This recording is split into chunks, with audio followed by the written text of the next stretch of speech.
생명의 젖줄인 자연으로 돌아갑시다. 저창국은 우리의 미래요, 대지는 우리의 뿌리입니다. 그것과 분리했을 때 생존은 불가능하죠. 인간도 자연의 일부로서 자연 안에서 자연의 혜택을 받고 살고 있습니다. 이 세상 어떤 생명체든 자연을 떠나거나 거역하거나 등지고는 못 삽니다.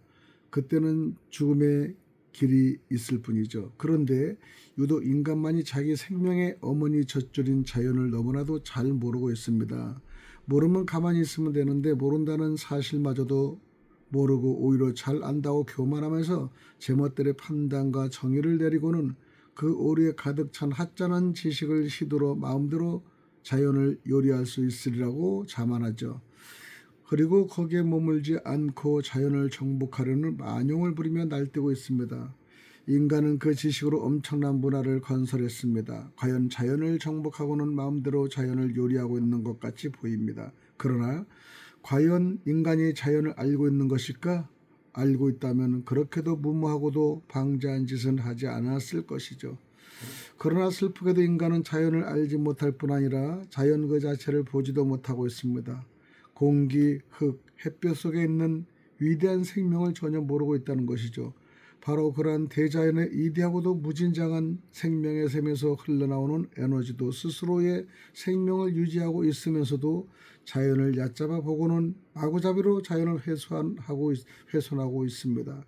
마치 배은망덕한 불효자식처럼요. 햇볕 없이 살 수 있을까? 공기나 흙 없이 한신들 살 수 있겠습니까? 그리고 소위 인간이 발명해낸 과학적 생산품이라 해도 인간의 힘으로는 만들어낸 것이라고 하나도 없습니다. 애당초 인간은 무에서 유를 만들어낼 수 있는 능력이 없기 때문이죠.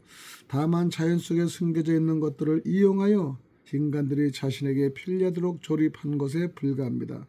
사실 인간이 할 수 있는 일이 무엇일까요? 과연 신은 인간만도 못해서 이 세상을 그렇게 부족하고 불안정한 모순투성이로 만들었을까? 그것은 도저히 상상할 수 없는 일인데도 인간은 지식에 의한 그릇된 판단으로 해서 하나도 부족하거나 불안전함이 없는 이 세상을 자기 힘으로 개조하고 개선해야 한다고 참남합니다. 첫째, 모든 생명체의 생명활동을 인간의 손으로 어떻게 바꿀 수 있겠습니까? 아무리 인간의 지식이 뛰어나고 불가능이 없다고 오만 속에 잠겨 만용을 부리지만은 자신의 위의 활동을 스스로 조절할 수 있을까? 생명활동은 그 누구도 제 마음대로 움직일 수 없습니다. 오직 생명활동의 자연에 맡기는 길 외에는 있을 수 없는 일입니다. 그런데도 그 소중하고도 절대적인 생명활동, 즉 인간 내장의 활동 등을 제멋대로 못하는데 하물며 그 밖의 일을 제멋대로 해서는 어쩌자는 것일까요? 만일 인간이 자신의 지식으로 생명활동을 제멋대로 조절할 수 있었다면 인간은 이미 오래전에 멸망하고 말았을 것입니다. 아기도 제멋대로 1개월이나 2개월 만에 낳기도 하고 아예 몸 바꿔서 만들기도 할 것이다. 그러면 어떻게 될 것일까요? 현대 문명은 로봇이라는 것을 인간 대신으로 만든다고 하지만 그것은 참으로 위험하기 짝이 없는 처참한 자멸을 초래하는 작상일 뿐이죠. 그런데 로봇 아닌 실제 인간을 인간의 손으로 마음대로 만들 수 있다면 이 세상이 어떻게 될 것인가는 그리 상상하기 어려운 일은 아닙니다.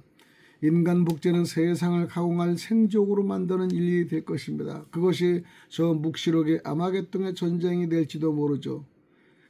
음식을 제멋대로 먹고 제 마음대로 소화시킨다면 부자들의 탐욕적 독식으로 해서 가난한 사람들은 모두 굶어 죽는 참사가 도처에서 빚어질 것입니다. 그렇지 않아도 부유한 국가들의 경제적 독점으로 해서 가난한 나라들이 점점 더 경제적 빈곤을 겪게 되어 굶어 죽어가는 후진국들이 늘어가고 있는 실정이 아니겠습니까? 부자나 가난한 사람이나 하루 3끼 밥으로 족하지만은 부자들은 그칠 줄 모르는 탐욕으로 재산을 독점함으로 계급 투쟁의 참상을 빚어내고 있습니다. 하늘은 참으로 풍요롭고 공평하며 불가능이 없다. 그런데 인간이 유독 하늘의 법칙을 따르지 않고 오히려 그 법칙에 도전하고 있습니다.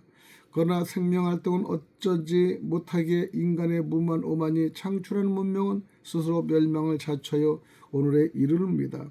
그러면서 현대 문명은 계속 생명의 근원까지 오염시키는 지경에까지 이르렀죠. 각종 공해가 그것입니다. 신은 이러한 인간의 지식에 의해 오염되고 항폐한 세상을 고난이라고도 지적하고요. 여기서 벗어날 수 있는 것은 결국 지실의 오만을 버리고 자신의 어줍지 않는 힘을 가신하는 어리석은 만용을 버리고 다시 신의 품으로 돌아갈 것을 말합니다. 자연의 일부는 인간이 어찌 자연과 투쟁해서 승리할 수 있으려는 망상을 품고 있을까요? 자연을 모르면서 알고 있다고 장담하며 겁도 없이 만용을 부린다는 결과는 이미 눈앞에 다가오고 있습니다. 자연을 단순히 물질로만 여기고 있는 과학은 너무나도 큰 오류를 저지르고 있습니다.